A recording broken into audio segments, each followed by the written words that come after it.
नमस्कार, आदर्श हिमाचल में आपका स्वागत है। आइए नजर डालते हैं मुख्य समाचारों पर। पूर्व की भाजपा सरकार ने बिगाड़ के रख दी प्रदेश की अर्थव्यवस्था। प्रदेश को कर्ज के बोझ तले दबा नहीं देख सकती है वर्तमान सरकार। आगामी जेबीटी टेट परीक्षा के बाद ही हो जेबीटी की बैच वाइज और कमीशन वाली भर्तियां। राष्ट्रपति के काफिले के लिए रोकी एम्बुलेंस। लगभग 20 मिनट स्कैंडल पॉइंट पर रुकी रही एम्बुलेंस। कांग्रेस ने चिट्टा और अन्य मादक द्रव्यों को जड़ से खत्म करने में पुलिस का सहयोग करने के लिए बनाई रणनीति। कांग्रेस ने 8 सेक्टर में बांटे वार्ड, मंत्रियों के साथ विधायकों को सौंपी जिम्मेवारी। हिमाचल प्रदेश विधानसभा देश की पहली ऐसी विधानसभा है जहां पर ई विधान प्रणाली को किया गया लागू। 5 साल नगर निगम में आपस में लड़ती रही भाजपा। विकास में पिछड़ा शिमला। स्मार्ट सिटी के पैसे का किया दुरुपयोग। अब जनता दिखाएगी बाहर का रास्ता। नरेश चौहान। नामांकन के बाद प्रचार में जुटे उम्मीदवार। भट्टा कुफर में भाजपा उम्मीदवार ने किया जीत का दावा। पार्किंग पार्क के निर्माण के साथ सीसीटीवी कैमरा लगाने का कर रहे वादा। शिमला के विभिन्न इलाकों में ओलावृष्टि से सेब की फसलों को भारी नुकसान। सीपीआईएम नेता ने उठाई मुआवजे की मांग। कांग्रेस सरकार में बने मजदूरों के लिए कानून। बीजेपी सरकार में हो रहा मजदूरों का शोषण। घटाया गया मनरेगा का बजट। शिमला में अदा की गई ईद का नमाज। एक दूसरे को गले लगाकर दी मुबारकबाद। मांगी अमन चैन की दुआ। आपने भाजपा कांग्रेस पर आप उम्मीदवारों पर दबाव बनाने का लगाया आरोप। सुरजीत बोले, हमारे उम्मीदवारों को धमकाया गया। बीजेपी ने नगर निगम शिमला चुनावों के लिए जारी किया दृष्टि पत्र। 40,000 लीटर प्रति माह फ्री पानी के साथ पार्किंग। नौजवान सभा का 2 दिवसीय राज्य स्तरीय प्रशिक्षण शिविर मंडी में हुआ शुरू। चुनावी मैदान में उतरी कांग्रेस प्रदेश अध्यक्ष प्रतिभा सिंह। जाखू वार्ड में कांग्रेस प्रत्याशी के कार्यालय का किया शुभारंभ। भाजपा पर साधा निशाना। प्रदेश के मेडिकल कॉलेजों में मिलेंगी विश्व स्तरीय सुविधाएं। मुख्यमंत्री। अब समाचार विस्तार से। हिमाचल प्रदेश में पूर्व की भाजपा सरकार ने सूबे की अर्थव्यवस्था को बिगाड़ कर रख दिया है, लेकिन प्रदेश सरकार हिमाचल को कर्ज के नीचे दबा नहीं रख सकती है। ये बात प्रदेश के सीएम सुखविंदर सिंह सुक्खू ने अपने 1 दिवसीय मंडी दौरे के दौरान ब्लह के नेट चौक में मीडिया से अनौपचारिक बातचीत में कही। उन्होंने कहा कि प्रदेश सरकार आने वाले समय पर कर्जा छोड़कर नहीं जा सकती है। प्रदेश की अर्थव्यवस्था सुदृढ़ करने के लिए विपक्ष भी सरकार का साथ दे। हिमाचल प्रदेश शिक्षा विभाग द्वारा 17 अप्रैल 2023 को पत्र जारी करके जेबीटी की भर्ती प्रक्रिया में बीएड डिग्री धारकों को योग्य माने जाने के फैसले से प्रदेश के 2 लाख बीएड डिग्री धारकों के चेहरे खिल उठे हैं। मंडी में आयोजित पत्रकार वार्ता को संबोधित करते हुए हिमाचल बीएड बेरोजगार यूनियन के प्रदेश अध्यक्ष राजेश गौतम ने प्रदेश के 2 लाख बीएड डिग्री धारकों को जेबीटी की भर्ती प्रक्रिया में शामिल करने पर आभार जताया। राष्ट्रपति द्रौपदी मुर्मू के शिमला दौरे के दौरान राजधानी पुलिस छावनी में तब्दील हो गई। चप्पे चप्पे पर पुलिस का पहरा है। बुधवार सुबह राष्ट्रपति द्रौपदी मुर्मू का काफिला स्कैंडल पॉइंट से जाने थे, जिसके चलते उस समय वहां से मरीज को लेकर जा रही एम्बुलेंस को पुलिस द्वारा रोक दिया गया। लगभग 20 मिनट तक एम्बुलेंस मरीज सहित खड़ी रही। काफिले के गुजरने के बाद एम्बुलेंस को वहां से जाने दिया गया, जबकि उपायुक्त के आदेशानुसार सभी राष्ट्रपति के दौरे के दौरान वाहनों के आवागमन पर रोक थी, लेकिन आपातकालीन वाहनों पर यह आदेश लागू नहीं थे। चिट्टा और अन्य मादक द्रव्यों के प्रचलन से हिमाचल का युवा बर्बाद न हो, इसको लेकर कांग्रेस सक्रिय है। रामपुर कांग्रेस ने पुलिस की हर संभव मदद के लिए पंचायती राज संस्थानों और विभिन्न संगठनों को आगे आने के लिए कहा है।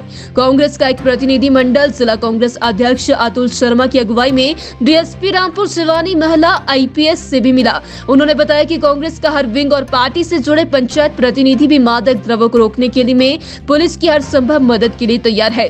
कांग्रेस के प्रदेश प्रभारी देवेंद्र भुशेरी का कहना है कि पिछले दिन नामांकन का आखिरी दिन था और 21 अप्रैल को नामांकन वापस ले सकते हैं। 21 अप्रैल के बाद मुख्यमंत्री, मंत्री व कांग्रेस के कई बड़े नेता प्रचार के लिए जाएंगे। नगर निगम शिमला के 34 वार्डों को कांग्रेस ने 8 सेक्टर में बांटा है। हर सेक्टर में 5 मंत्रियों की ड्यूटी लगाई गई है और प्रदेश कांग्रेस कमेटी के 2 वर्किंग प्रेसिडेंट को भी सेक्टर का इंचार्ज बनाया गया है। साथ ही इन सभी सेक्टर में 3 से 4 विधायक भी लगाए गए हैं। हिमाचल प्रदेश विधानसभा अध्यक्ष कुलदीप सिंह पठानिया ने बताया कि हिमाचल प्रदेश की विधानसभा देश प्राचीनता विधानसभा में से एक है, जिनका अपना इतिहास है। हिमाचल प्रदेश विधानसभा ऐसी विधानसभा भी है जहां सबसे पहले ई प्रणाली को शुरू किया गया। हिमाचल विधानसभा देश भर के लिए एक आदर्श बनी है। विधानसभा में गोवा का प्रतिनिधि मंडल पहुंचा है, जिसको विधानसभा के बारे में बताया गया है। शिमला नगर निगम चुनाव में भाजपा कांग्रेस जीत के दावे कर रही है और दोनों दलों के नेता एक दूसरे पर आरोप प्रत्यारोप लगाने में शुरू हो गए हैं। खासकर शिमला स्मार्ट सिटी को लेकर कांग्रेस लगातार भाजपा पर हमलावर है और स्मार्ट सिटी के पैसे के दुरुपयोग करने के आरोप लगा रही है। मुख्यमंत्री के मीडिया सलाहकार नरेश चौहान ने भाजपा पर निशाना साधा और कहा कि भाजपा ने जो 5 साल पहले नगर निगम चुनावों के दौरान वादे किए थे उन्हें पूरा नहीं किया गया। लोगों की समस्याओं का समाधान करने के बजाय उन समस्याओं का बढ़ाने का काम ही भाजपा ने 5 साल तक किया है और 5 साल भाजपा नगर निगम आपस में ही लड़ती रही। शिमला नगर निगम चुनाव को लेकर नामांकन भरने के बाद अब उम्मीदवार प्रचार में जुट गए हैं। गुरुवार को अधिकतर उम्मीदवार डोर टू डोर प्रचार करते नजर आए। भट्टाकुफर वार्ड से भाजपा उम्मीदवार सुशांत चौहान ने भट्टाकुफर में समर्थकों के साथ चुनाव प्रचार किया और क्षेत्र में पार्किंग पार्क बनाने के साथ लोगों की समस्याओं को प्राथमिकता के आधार पर सुलझाने का वादा जनता से कर रहे हैं। सुशांत चौहान ने कहा कि भट्टाकुफर वार्ड में कार्य तो हुए हैं लेकिन योजना के तहत नहीं हुए। सीपीआईएम नेता और पूर्व विधायक राकेश सिंघा ने सरकार से किसान बागवानों को मुआवजा देने की मांग की है। राकेश सिंघा ने कहा कि सेब की फसल को करोड़ों का नुकसान हुआ है। राकेश सिंघा ने कहा कि इस महीने सेब सबसे नाजुक स्थिति में है, लेकिन ओलावृष्टि के कारण प्रदेश के बहुत से क्षेत्रों में सेब के पौधों में से फूल झड़ गए, जो फसल आने का पहला कदम है। उदित राज ने कहा कि जितने भी मजदूर हितैषी कानून हुआ योजनाओं चली हुई है वह कांग्रेस सरकार के समय से चली आ रही है। कांग्रेस सरकार ने मजदूरों के लिए मनरेगा योजना शुरू की। कोरोना काल में ये स्कीम मजदूरों के लिए कारगर सिद्ध हुई, लेकिन मोदी सरकार ने मनरेगा का बजट घटाकर मजदूरों के साथ धोखा किया है। पवित्र रमजान माह के अंतिम दिन मुस्लिम समुदाय के लोगों ने चांद की दीदार कर शनिवार को ईद की नमाज अदा की।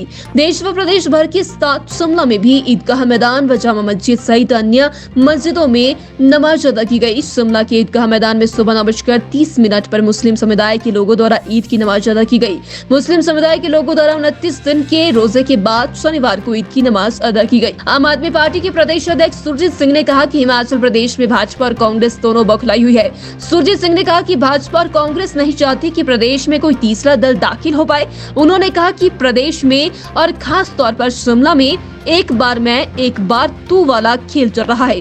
सुरजीत ने भाजपा और कांग्रेस पर हमला करते हुए कहा कि दोनों पार्टियों ने शिमला में विकास का कोई काम नहीं किया। जयराम ठाकुर ने कहा कि शहरवासियों के लिए 40,000 लीटर फ्री पानी प्रति माह दिया जाएगा।